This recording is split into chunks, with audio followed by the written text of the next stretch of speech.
महिला दरोगा जब किसी केस की विवेचना के लिए जब अपने थाने की गाड़ी से जा रही थी, क्योंकि उन्हें उस केस की विवेचना दूसरे प्रांत में जाकर के करनी थी, क्योंकि वो केस कहीं दूर का था। क्योंकि आजकल आप देखते हैं कि लड़के बाहर काम करने के लिए जाते हैं, वहां कोई घटना को अंजाम दे देते हैं, कोई ऐसी ऊंच नीच काम कर देते हैं जिससे उनके ऊपर वहां केस लिखा जाता है, तो पुलिस उन्हीं के एड्रेस पर आकर के विवेचना करती है, उन्हें गिरफ्तार करती है और फिर कार्रवाई करती है। तो इसी तरह से वो लेडी दरोगा भी किसी केस की विवेचना के लिए दूसरे प्रांत जा रही थी, तो रास्ते में उन्हें एक होटल दिखाई देता है और होटल के पास में गाड़ी को रुकवा लेती हैं और फिर होटल में जब जाने का प्रयास करती हैं तो देखती हैं कि गेट पर एक भिखारी बैठा हुआ है और उस भिखारी से वो हटने के लिए कहती हैं कि हट जाओ यहाँ से, लेकिन वो भिखारी हटता नहीं है। तब उन्हें गुस्सा आ जाता है और फिर उस भिखारी के एक लात मार देती हैं और लात मारने के बाद जब वो अंदर चली जाती हैं होटल में और फिर होटल से निकल कर के आती हैं तो उनको उस भिखारी के बारे में कुछ सच्चाई पता चलती है और जब सच्चाई जान करके उनके होश उड़ जाते हैं और एकदम से उस भिखारी को सलूट करती हैं और फिर वहां से चली आती हैं। आखिर वो भिखारी कौन था जो महिला दरोगा उस भिखारी के लिए सलूट कर रही थी और उनके लिए देख करके फिर एकदम से चौंक जाती हैं, घबरा जाती हैं। आखिर क्या माजरा था, पूरी सच्चाई इस वीडियो के माध्यम से जानने का प्रयास करेंगे। नमस्कार, प्रणाम, मैं हूँ रितेश कुमार। दरअसल आज की जो सच्ची कहानी मैं आपको बताने जा रहा हूँ ये इसी जमाने पर आधारित है। एक लड़का गांव का रहने वाला था जिसका नाम राजीव था। राजीव अपने फैमिली में नॉर्मल व्यक्ति था, ना तो ज्यादा पैसे वाला था ना ज्यादा गरीब था। अपना रोजगार कर रहा था और पढ़ाई भी कर रहा था, क्योंकि उसके माता पिता खेती किसानी का कार्य किया करते थे और राजवीर कुछ दुकान पर काम करता था और फिर जब उसे टाइम मिलता था तो खेती किसानी का भी काम करता था और फिर अपनी पढ़ाई पूरी करता था। और राजवीर जब इंटर पास करने के बाद शहर में जाकर के एक कॉलेज में ग्रेजुएट करने के लिए एडमिशन करा लेता है। वहीं उसकी दोस्ती एक लड़की से हो जाती है और उस लड़की का नाम मीनाक्षी था। राजवीर और मीनाक्षी की जब कॉलेज के अंदर दोस्ती हो जाती है तो साथियों ये तो आप जानते ही हैं कि प्यार वास्तविक अंधा होता है। वो ना तो ऊंच नीच देखता है ना किसी में भेदभाव देखता है और फिर इंसान की आंखें जब भी खुलती हैं जब उसे ठोकर लगती है। राजवीर उस लड़की से बहुत ज्यादा प्यार करने लगता है, क्योंकि वो लड़की देखने में काफी खूबसूरत थी और एक ही क्लास में दोनों पढ़ा करते थे, साथ साथ बैठा करते थे और साथ ही साथ वो आया करते थे। राजवीर शहर में रहने लगता है और वो लड़की भी उसी शहर की रहने वाली थी। धीरे धीरे यूं ही वक्त बीतता चला जाता है। अब वो लड़की राजवीर से कहती है कि राजवीर, मेरे माँ बाप मेरी शादी के लिए घर ढूंढ रहे हैं, मेरा विवाह अगर दूसरी जगह हो गया तो मैं तो आपके बिना रह नहीं पाऊंगी, क्यों मैं आपसे बहुत ज्यादा प्रेम करती हूँ। तब राजवीर कहता है कि तुम अपने घर वालों से कहो कि हमारा तुम्हारा विवाह कर दें और बड़े आनंद से रहेंगे।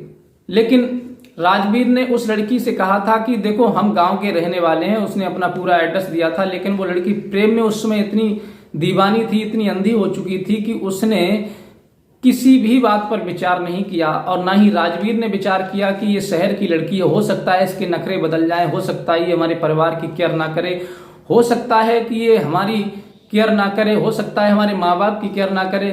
किसी भी बात का विचार नहीं किया। कहते हैं कि विनाश काले विपरीत बुद्धि, जब इंसान का समय जब बुरा आता है तो उसकी बुद्धि अपना काम करना छोड़ देती है और उसे अच्छी सीख भी बुरी लगने लगती है। राजवीर उस लड़की पर पूर्ण रूप से निर्भर हो चुका था, उसके बिना अब रहना पसंद नहीं कर रहा था। राजवीर अपने घर चला आता है, इधर उनकी ग्रेजुएट पूरा हो जाता है, तब राजवीर अपने घर चला आता है। 3 साल वो लोग रिलेशन में रहे थे और राजवीर घर आकर के अपने माँ बाप से जब पूरी बात कहता है कि हमें शादी करनी है तो उसके घर वाले कहते हैं ठीक है बेटा, हमें तो तुम्हारी शादी करनी ही है, अगर तुम्हें अपनी पसंद की लड़की से करनी है तो इसमें हमारा भी कोई लगाव नहीं रहेगा, फिर हमसे भी आप नहीं कह पाओगे कि कैसी लड़की से विवाह करवा दिया। उधर लड़की के घर वाले भी इस बात को राजी हो जाते हैं। लड़की अपने घर वालों से कहती है कि हमें राजवीर के साथ विवाह करना है, वो हमारे साथ कॉलेज में पढ़ता है और ग्रेजुएट कर चुका है हमारे साथ। तो उसके घर वाले भी सोचते हैं काफी दिन से घर ढूंढ रहे हैं, लेकिन जब लड़की की नजर में लड़का है तो फिर हमें क्या जरूरत है मेहनत करने की। अब वो राजवीर के घर वालों से बात करके उन दोनों का विवाह करवा देते हैं। इधर राजवीर और मीनाक्षी दोनों का विवाह हो जाता है। मीनाक्षी दुल्हन बन करके घर आती, लेकिन कहते हैं कि शुरुआत में तो हर इंसान अपने आप को अच्छा दिखाने का प्रयास करता है, कोशिश करता है कि मैं दूसरे की नज़रों में अच्छा साबित हो जाऊं। लेकिन जैसे धीरे धीरे वक्त बीतता चला जाता है तैसे ही मीनाक्षी के विचार बदलते चले जाते हैं। मीनाक्षी राजवीर से कहती है कि राजवीर, अब हमें लगता है कि गांव में रहना उचित नहीं है, हमें शहर में जाकर के रहना चाहिए। तब राजवीर कहता है, मीनाक्षी कैसी बातें करती हो, 6 महीने से तो तुमने कोई विचार नहीं किया था, और फिर मैंने शादी से पहले भी तुमसे ये कह दिया था कि मैं गांव का रहने वाला हूं, और तुमने कहा कि मुझे इस बात से कोई फर्क नहीं पड़ता, चाहे तुम गांव के रहने वाले हो चाहे शहर के रहने वाले हो, मैं तो तुमसे प्यार करती हूँ, गांव और शहर से नहीं करती हूँ। उस समय तुमने ये बातें कर दी थी, अब तुम शहर में रहने की बात कर रही हो। इतना पैसा मेरे पास नहीं है कि मैं शहर में मकान खरीद सकूं। तब मीनाक्षी कहती है कि मकान खरीदने को कौन कह रहा है, मैं तो ये कह रही हूँ कि शहर में चल करके रहते हैं, वहां एक कमरा ले लेंगे और वहीं कुछ ना कुछ व्यवस्था करेंगे, कोई रोजगार की व्यवस्था देखेंगे। राजवीर कहता है कि अभी व्यवस्था अच्छी नहीं है और माँ बाप घर पर अकेले रह जाएंगे, क्योंकि मैं ही एक बड़ा हूँ और छोटे छोटे भाई बहन हैं, इनकी देख रेख केयर कौन करेगा। खेती में भी मुझे हाथ बटाना पड़ता है उनका, और फिर उनकी देखभाल भी करनी पड़ती है। और मेरा विवाह उन्होंने इसी आस में किया था कि उन्हें कुछ सुख मिलेगा, उन्हें तुम्हारे द्वारा कुछ सुख मिलेगा, मेरे द्वारा सुख मिलेगा, लेकिन तुम जब उन्हें छोड़ करके चली जाओगी तो फिर उन्हें कैसे सुख मिल पाएगा। ये बात तो सुनने के बाद में मीनाक्षी बहुत ज्यादा नाराज हो जाती है और राजवीर से कहती है कि तुम्हें इसका मतलब है कि गांव के गंवार गांव में ही रहना पसंद करोगे, शहर में नहीं जाओगे, और मुझे गांव में नहीं रहना है, मुझे तो शहर में रहना है। चाहे तुम कुछ भी करो, चाहे जमीन बेचो, चाहे घर बेचो, चाहे खुद बिको, लेकिन मुझे तुम्हारे इस गांव में नहीं रहना है। मेरा दम घुटता है, मैं शहर में जाकर के रहूंगी। क्योंकि कुछ दिन के बाद में प्यार का भूत उतर चुका था, और प्यार जब तक शादी नहीं होती है तब तक तो प्यार में सब कुछ सुख दिखाई देता है और स्वर्ग के सुख दिखाई देते हैं, और जब प्यार में विवाह हो जाता है प्रेमी प्रेमिका का, तब वही स्वर्ग नरक में बदल जाता है, तब्दील हो जाता है। अब उसे अपनी जो ससुराल थी गांव वाली, प्यार से पहले तो बहुत कुछ उसे दिख रहा था कि मैं बहुत अच्छे से रहूंगी, ये करूंगी वो करूंगी। अब जब विवाह हो गया तो गांव उसे परेशानी जैसा महसूस होने लगा। अब बहुत ज्यादा जिद करती है। तब राजवीर कहता है कि तुम रहो या ना रहो, लेकिन मैं यहाँ नहीं रह सकता शहर में। तब वो उससे लड़ करके झगड़ा करके मीनाक्षी अपने मायके चली जाती है और राजवीर अपने माँ बाप के साथ रह करके कुछ पढ़ाई की तैयारी करने लगता है। इधर वो ग्रेजुएट तो कर ही चुका था, अब वो धीरे धीरे पढ़ाई करता है, और इधर मीनाक्षी अपने मायके में जाकर के वो भी शहर में जब पहुंच चुकी थी तो वो भी अपनी पढ़ाई की कुछ ना कुछ तैयारी करने लगती है।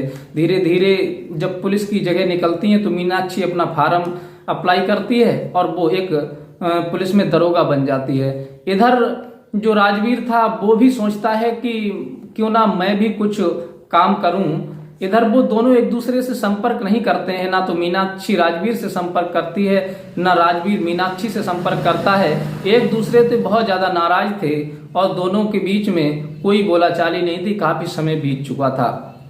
इस प्रकार से वो दोनों अलग अलग रहने लगे थे जैसे कि इनका तलाक हो गया हो, लेकिन तलाक नहीं हुआ था, केवल एक दूसरे से रुष्ट थे और अपने अपने कार्य में व्यस्त हो गए थे। अब कुछ समय बाद कहते हैं कि हर इंसान की किस्मत एक सी नहीं होती, कभी ना कभी जिंदगी में रंग जरूर लाती है। ना ही किसी की किस्मत में हमेशा सुख रहता है, ना ही किसी की किस्मत में हमेशा दुख रहता है। सुख और दुख जिंदगी के एक पहलू हुआ करते हैं, वो तो आते जाते रहते हैं। जब तक दुख ना हो इंसान की जिंदगी में तब तक उसे सुख का अनुभव नहीं होता है, और अगर इंसान की जिंदगी में सुख ना हो तो उसे दुख का अनुभव नहीं होता है। इसलिए दोनों इंसान की जिंदगी में बराबर तरीके से चलते रहते हैं। ये अलग बात है कि इंसान के कर्मों के अनुसार इंसान अपनी जिंदगी में कितने दुख भोगता है, कितने सुख भोगता है, वो बात अलग की रही। इधर राजवीर भी फार्म की अप्लाई करता है, लेकिन उसकी भी किस्मत बहुत साथ देती है और उसकी मेहनत रंग लाती है। माँ बाप की उसने सेवा बहुत की थी, तब वो एक सीबीआई इंस्पेक्टर बन जाता है। सीबीआई इंस्पेक्टर बनने के बाद में राजवीर के लिए एक केस दिया जाता है। एक होटल में लड़कियों की सप्लाई हुआ करती थी और वहां तस्कर लोग बहुत ज्यादा ठहरा करते थे, लेकिन उसकी कोई जानकारी नहीं जुटा पा रहा था, क्योंकि पुलिस के हाथ में कोई ऐसा सबूत नहीं लग पा रहा था जिसकी वजह से पुलिस कोई कार्रवाई करे। और ये तो आप जानते ही हैं कि पुलिस के हाथों से जब केस छूट जाता है, पुलिस उसको सॉल्व नहीं कर पाती, तब ये केस सीबीआई को दिया जाता है। अब वो सीबीआई इंस्पेक्टर राजवीर के हाथ में जब केस पहुंचता है तो वो उस होटल की बहुत इंक्वायरी करता है, लेकिन उसके भी बस में वो केस नहीं आता। तब उसके दिमाग में आइडिया आता है कि मुझे इस होटल का पर्दाफाश करना है किसी भी कीमत पर। तब वो एक भिखारी बन जाता है और भिखारी बनकर के उसी होटल के आसपास रहने लगता है। बड़े बड़े बाल रखा लेता है, ऐसा मालूम पड़ता है कि हफ्तों से महीनों से नहाया ही नहीं हो, मैले कुचैले कपड़े पहन लेता है, फटी पुरानी जो भी कपड़े थे उसके और टूटी फूटी चप्पलें ऐसे पहन करके बिल्कुल भिखारी जैसा कि जैसे कि बिल्कुल पागल है। इस हालत में बन करके वो होटल के चारों तरफ घूमने लगता है और नजर बनाए रखता है कि आखिर देखूं कि इसमें कितने तस्कर आते हैं, कितनी लड़कियों की सप्लाई होती है, कितनी लड़कियां आती हैं और कितने के साथ क्या होता है। राजवीर होटल पर नजर बनाए हुए था और इधर जो मीनाक्षी थी जो दरोगा बन चुकी थी, उसकी उसी शहर में एक बाहर का लड़का आया हुआ था और वो कोई चोरी कर लेता है, क्राइम कर देता है एक दुकानदार के यहाँ, तो वो एफआईआर उसी थाने में करा देता है। जिस शहर में मीनाक्षी का ट्रांसफर हुआ था थाने में, उसी शहर में राजवीर का भी ट्रांसफर हो गया था सीबीआई बन करके। अब वो दोनों अनजान थे, एक दूसरे को पता नहीं था क्योंकि उनका संपर्क ही नहीं होता था एक दूसरे से, तो उन्हें ये भी नहीं पता था कि मीनाक्षी दरोगा बन गई है, न मीनाक्षी को पता था कि वो सीबीआई इंस्पेक्टर बन गए हैं। दोनों एक दूसरे से बिल्कुल अनजान थे। अब वो उधर तो होटल की निगरानी करने लगते हैं भिखारी के भेष में, राजवीर सीबीआई इंस्पेक्टर। वो लेडी दरोगा उस होटल में पहुंचती हैं, खाना खाती हैं, तभी उनकी मोबाइल पर फोन आता है कि तुम जब इधर से जाओ तो एक होटल पड़ता है, उस होटल पर निगरानी रखना और देखना, क्योंकि पुलिस के हाथ कोई सबूत नहीं लग रहा है, वहां पर तस्कर लोग आते हैं, लड़कियों की सप्लाई की जाती है, बहुत ज्यादा अवैध काम हो रहा है। तब वो कहती हैं कि मैं तो इसी होटल में खाना खाने के लिए रुकी हूं। तब वो जो फोन कर रहा था अधिकारी, वो कहता है कि इस होटल पर सीबीआई की भी नजर है और तुम भी अपनी नजर बनाए रखना, शायद कोई सबूत हाथ लग जाए और वहां पर कोई भी व्यक्ति आपको बैठा मिल जाए या कोई भिखारी के भेष में, तो उसे भिखारी मत समझना, क्योंकि वहां पर सीबीआई का बहुत कड़ा पहरा है और सीबीआई उसकी इंक्वायरी कर रही है। तब वो महिला समझ जाती है ये भिखारी कोई ना कोई जरूर कोई सीबीआई इंस्पेक्टर होगा। तब वो निकल करके बाहर आती हैं और उस भिखारी के लिए सलूट करती हैं और उससे के पास बैठ जाती हैं और हाथ जोड़ करके माफी मांगने लगती हैं। कहती हैं कि सर मुझे माफ कर देना, मैंने एक नॉर्मल भिखारी समझ के आपको लात मार दी थी, मुझसे गलती हो गई, मुझे क्षमा कर दो। वो भिखारी कहता है कि मैडम आप मुझसे इस समय बात ना करें तो ज्यादा बेहतर होगा, आप अपने काम से जाइए, जिस काम के लिए जा रही हैं, आपने जो किया वो अच्छा किया, मैं इसका बुरा नहीं मार रहा हूं, लेकिन अगर किसी को इस बारे में पता चल गया तो मैं जिस मिशन के लिए, जिस कार्य के लिए यहाँ पर भिखारी बना बैठा हूं, वो सारा फेल हो जाएगा, बेकार हो जाएगा। ये माफी मांगने के बाद मैडम वहां से चली जाती हैं और इधर जब कुछ दिन के बाद में वो सीबीआई इंस्पेक्टर भिखारी बने हुए थे, उनके हाथ में पूरे सबूत लग जाते हैं। तब वो अपनी टीम को बुला करके उस होटल को सीज करवा देते हैं और वहां के जो भी स्टाफ थे, जो भी होटल का मालिक था, सभी को गिरफ्तार करके उन्हें जेल भेज देते हैं। लेडी दरोगा जो थी उन्हें इस बारे में पता चलता है कि जो भिखारी बना बैठा हुआ था उसने उस होटल की पूरी इंक्वायरी निकाल ली है और उसे सीज भी करवा दिया, उन सबके लिए जेल में डलवा दिया है, मैनेजर को और वहां के कर्मचारी स्टाफ जो भी था उन सबके लिए।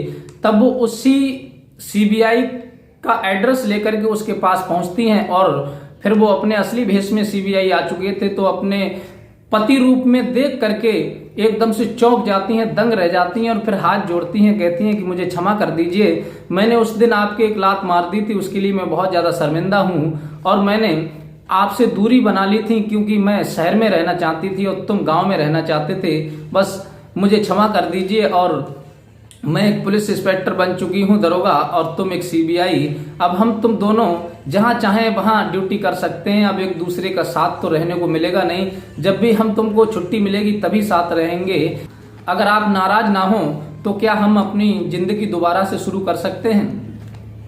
राजवीर सीबीआई इंस्पेक्टर कहने लगते हैं कि मैडम मैंने तो पहले भी मना नहीं किया था क्योंकि मैंने तुमसे सच्चे दिल से प्यार किया था और तुमने सच्चे दिल से प्यार नहीं किया था, बस इसी कारण से तुम हमसे दूर हो गई और तुमने हमसे दूरियां बना ली और फिर अपने मायके चली गई थी। अगर तुम्हारी इच्छा मेरे साथ रहने की है तो अब भी मेरे द्वार तुम्हारे लिए खुले हैं, तब वो अपने पति के चरण छूती हैं और फिर अपने पति के साथ चली जाती हैं और हंसी खुशी से अपनी जिंदगी बिताने लगती हैं। तो साथियों, ये कहानी सुना करके हमारा उद्देश्य किसी का दिल दुखाना नहीं है।